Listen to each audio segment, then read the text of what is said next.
Ngày nay khi bạn ra sân bay và nhìn lên bầu trời bạn thấy gì? Đó là những chiếc máy bay khổng lồ, sáng loáng.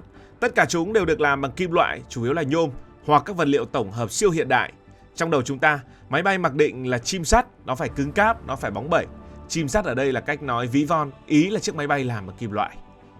Nhưng bạn biết rằng, phần lớn máy bay trong Thế chiến thứ nhất được chế tạo chủ yếu bằng gỗ và vải đầu thế kỷ 20, chứ không phải bằng kim loại như máy bay hiện đại. Khung máy bay thường làm từ những loại gỗ nhẹ nhưng chắc chắn như gỗ tần bì, gỗ vân sam hoặc là gỗ dán. Bên ngoài người ta căng một lớp vải lanh hoặc vải cốt tông, sau đó quét nhiều lớp sơn đặc biệt để làm căng, chống thấm nước và tăng độ cứng. Chỉ có động cơ, cánh quạt, dây giằng và một số chi tiết chịu lực mới được làm bằng kim loại. Vì vậy nhìn từ xa, những chiếc máy bay thời Thế chiến thứ nhất, thời những năm 1910 giống như khung gỗ biết bay hơn là cỗ máy bằng kim loại. Sau kỷ nguyên của những chiếc máy bay cánh kép chắp vá bằng gỗ và vải bạt ở Thế chiến thứ nhất, các kỹ sư hàng không nhận ra một chân lý, tương lai phải thuộc về kim loại. Nhôm là một vật liệu tuyệt vời, nó nhẹ hơn sắt nhiều nhưng lại đủ cứng để chịu được áp lực gió ở tốc độ cao. Các cường quốc thi nhau chế tạo ra những chiếc máy bay chiến đấu bằng nhôm tuyệt vời. Anh có những chiếc máy bay huyền thoại, Đức cũng vậy và các nước khác cũng thế. Tất cả đều bằng kim loại. Người ta tin rằng máy bay bằng gỗ là thứ đồ cổ lỗ bịch, chỉ dành cho bảo tàng hoặc dùng làm đồ chơi cho trẻ con. Nhưng rồi một biến cố lớn xảy ra làm lộn tùng phèo mọi quy luật. Và đến Thế chiến thứ hai, người ta vẫn phải dùng máy bay bằng gỗ. Sự thật là đến Thế chiến thứ hai, người ta vẫn dùng máy bay bằng gỗ. Và vì sao máy bay bằng gỗ từng lấn át, thậm chí là chiến thắng máy bay bằng kim loại. Năm 1939, Thế chiến thứ hai bùng nổ. Nước Anh, một hòn đảo nằm trơ trọi giữa đại dương, phải đối đầu với cỗ máy chiến tranh khổng lồ của người Đức. Lúc này một bài toán đau đầu xuất hiện, đó là vật liệu và con người. Để chế tạo hàng nghìn chiếc máy bay bằng nhôm, bạn cần hai thứ. Một là quặng bauxit để luyện ra nhôm. Anh không có nhiều quặng này. Họ phải nhập khẩu bằng tàu biển từ các mỏ ở tận bên kia của trái đất. Nhưng trên đại dương, các tàu ngầm của Đức đang trực chờ. Hàng loạt tàu chở quặng bị bắn chìm, nguồn cung cấp nhôm bị bóp nghẹt nghiêm trọng. Thứ hai, đó là con người, ở đây là thợ cơ khí lành nghề. Chế tạo máy bay nhôm cực kỳ phức tạp. Bạn cần những người thợ biết gò hàn, biết tán đinh. Nhưng lúc đó, tất cả thợ cơ khí kim loại đều đã bị kéo đi để đóng tàu chiến, sản xuất xe tăng và súng ống. Nhà máy thì bị máy bay Đức ném bom tan tành. Anh rơi vào thế kẹt. Họ cần hàng nghìn chiếc máy bay ném bom để bay sang đánh trả nước Đức, nhưng họ không có đủ nhôm và không có người để làm. Đây là một điểm nghẽn chiến lược khổng lồ. Giữa lúc dầu sôi lửa bỏng đó, một kỹ sư hàng không có tên là Geoffrey de Havilland bước vào Bộ Quốc phòng Anh và đưa vào một bản thiết kế. Ông nói, hãy để tôi chế tạo một chiếc máy bay ném bom. Nó sẽ không có súng phòng vệ bởi vì nó sẽ bay nhanh hơn bất kỳ máy bay nào của Đức. Quan trọng nhất, tôi sẽ làm nó bằng gỗ. Các tướng lĩnh quân đội nghe xong cười ồ lên, họ cho rằng ông này bị điên. Họ vặn lại, ông đùa à? Một chiếc máy bay ném bom khổng lồ bằng gỗ ư? Gặp thời tiết ẩm ướt, nó sẽ mục nát. Bị trúng một viên đạn cháy, nó sẽ biến thành một ngọn đuốc trên bầu trời. Và làm sao một cái khung gỗ lạch cạch lại có thể bay nhanh hơn những chiếc chiến đấu cơ tối tân của quân Đức? Bất chấp sự phản đối và chế giễu, de Havilland vẫn âm thầm thực hiện dự án của mình. Ông hiểu rõ một nguyên lý cơ học và kỹ thuật cực kỳ sâu sắc mà những vị tướng kia không nhìn thấy. Để hiểu vì sao máy bay gỗ của de Havilland sau này được đặt tên là Mosquito, còn muỗi lại thành công, chúng ta hãy nhìn vào cách ông dùng gỗ. Ông không dùng những tấm phản gỗ đặc nặng nề để ghép lại. Nếu làm vậy, chiếc máy bay sẽ nặng như một cục gạch và rơi ngay khi cất cánh, đúng là quan tài bay. Thay vào đó, ông sử dụng một kỹ thuật vật liệu hiện đại thời bấy giờ, đi trước thời đại rất nhiều. Bạn biết cái bánh mì kẹp thịt, cái bánh mì sandwich chứ? Hai lát bánh mì ở bên ngoài thì mỏng nhưng có vỏ dai, phần thân ở giữa thì xốp và nhẹ. Và khung vỏ của chiếc máy bay con muỗi cũng được làm y hệt như vậy. Lớp vỏ ngoài cùng và trong cùng được làm bằng gỗ phong vàng. Đây là loại gỗ cực kỳ dai và cứng cáp. Phần nhân ở giữa được làm bằng gỗ balsa. Đây là loại gỗ nhẹ nhất trên thế giới, nhẹ hơn cả xốp và mọc phần lớn ở Nam Mỹ.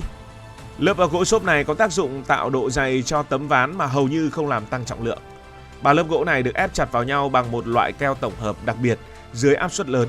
Kết quả tạo ra một tấm ván ép vô cùng nhẹ, cực kỳ cứng, uốn cong được và chống hoàn toàn được mối mọt hay ẩm mốc. Xét trên cùng một tỷ lệ trọng lượng, lớp bánh mì kẹp gỗ này thậm chí còn cứng và chịu lực tốt hơn cả hợp kim nhôm thời bấy giờ. Điểm tuyệt vời nhất của chiếc máy bay bằng gỗ không chỉ nằm ở vật liệu mà còn nằm ở quy trình sản xuất. Nó giải quyết hoàn hảo bài toán thiếu hụt kim loại và thợ cơ khí của nước Anh. Vì làm bằng gỗ, người ta không cần những nhà máy luyện kim khổng lồ hay những cỗ máy dập tôn nặng nề. Người ta cũng không cần những người thợ hàn chuyên nghiệp. Vậy ai sẽ làm ra những chiếc máy bay này? Đó là những người thợ mộc, thợ đóng tủ, thợ làm đàn piano và thợ đóng thùng xe ngựa.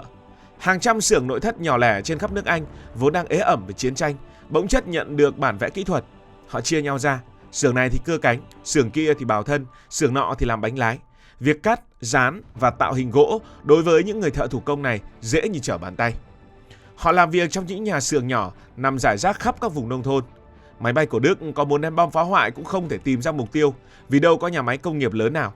Những bộ phận bằng gỗ sau khi làm xong sẽ được chất lên xe tải, chở đến một nhà kho bí mật để lắp ráp lại thành hình. Đây là một nghệ thuật tổ chức sản xuất phân tán cực kỳ thông minh trong thời chiến. Cuối cùng, chiếc máy bay nguyên mẫu cũng được hoàn thành, động cơ được lắp vào và ngày bay thử đã đến. Tất cả những ai từng cười nhạo De Havilland đều phải há hốc mồm. Chiếc máy bay bằng gỗ khổng lồ đó lướt đi trên bầu trời với tốc độ hơn 600 km/h. Nó không chỉ bay nhanh mà còn bay nhanh hơn bất kỳ chiếc máy bay chiến đấu bằng kim loại nào của cả Anh lẫn Đức lúc bấy giờ. Điều kỳ diệu chính là ở vật liệu và ở đây chính là gỗ. Đầu tiên, hãy nói về bề mặt của vật liệu.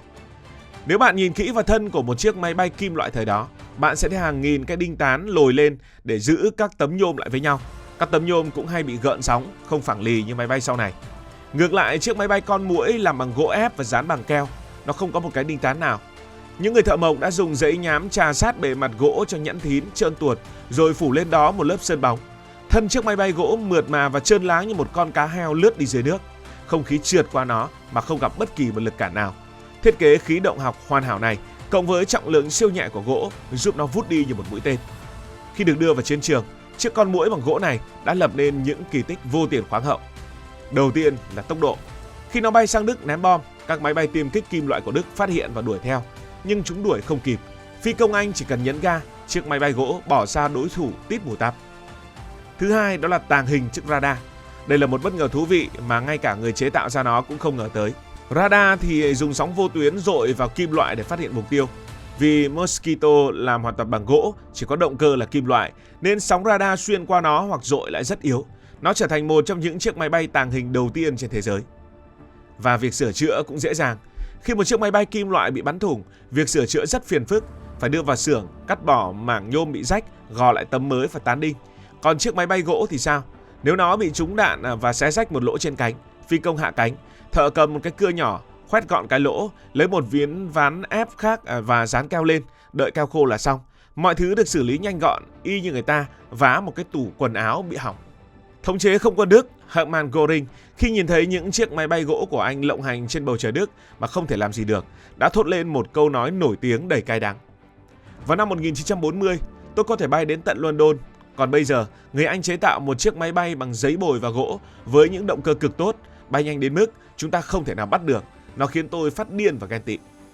Chiếc máy bay bằng gỗ đã góp một phần không nhỏ vào chiến thắng của quân đồng minh. Hàng ngàn chiếc đã được sản xuất bởi những người thợ mộc vô danh. Nó là minh chứng cho sự linh hoạt, trí thông minh và sức mạnh của kỹ thuật vật liệu trong hoàn cảnh ngặt nghèo nhất. Nhưng bạn sẽ thắc mắc, nếu máy bay gỗ tốt như vậy, nhẹ, trơn láng, không cản gió, tại sao ngày nay chúng ta không tiếp tục đi máy bay bằng gỗ nữa? Và vì sao nó lại tuyệt chủng? Thì mọi thứ đều có giới hạn của nó, và gỗ cũng vậy. Sau khi Thế chiến thứ hai kết thúc, động cơ phản lực đã thống trị bầu trời. Động cơ phản lực rất nóng, kim loại có thể chịu được sức nóng này, nhưng gỗ thì không. Xung quanh đuôi máy bay phản lực nếu làm bằng gỗ, nó có thể sẽ bị thiêu rụi hoặc bong tróc các lớp keo dán. Đồng thời khi máy bay bay ngày càng nhanh hơn, lực ma sát và lực xé của không khí là khủng khiếp. Dù bánh mì kẹp có chắc đến mấy, những tấm ván ép cũng bắt đầu bị uốn cong và nứt nẻ. Cùng lúc đó, chuỗi cung ứng toàn cầu mở cửa trở lại. Nhôm bauxit không còn bị phong tỏa. Các kỹ sư đã tìm ra cách chế tạo những hợp kim nhôm mới bền hơn, nhẹ hơn và công nghệ chế tạo cơ khí cũng chính xác đến từng micromet. Không còn những cái đinh tán thô kệch như ngày xưa nữa, đinh tán bây giờ đã khác xa nhiều rồi. Thế là kim loại đòi lại ngôi vương của mình.